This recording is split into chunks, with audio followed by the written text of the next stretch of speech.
ang le chu ya sak sak mung sabo klaina ni anonang chuba jadi ang le chu ya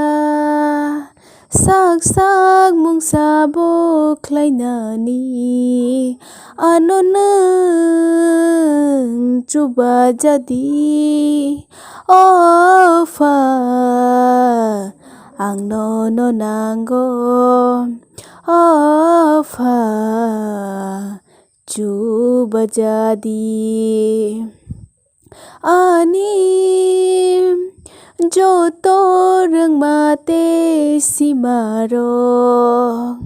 mung sabo chugya mung saklai manya ni chuba makrui khe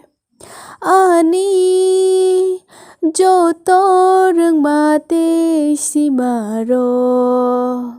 mung sabo chugya mung saklai manya ni chuba makrui khe ang le chugya sak sak mung sabo klaina ni anonang chuba jadi ofa ang no nanggo ofa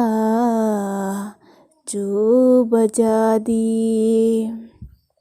ya faro adi bebakha chamarong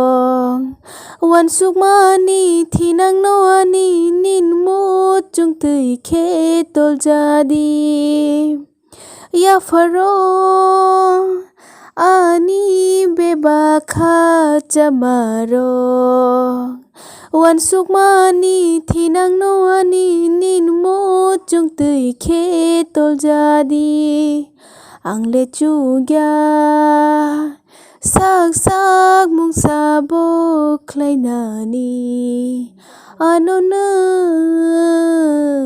chuba jadi ang le chugya sak sak mung sabo klaina ni anonang chuba jadi ofa ang no nanggo ofa chuba jadi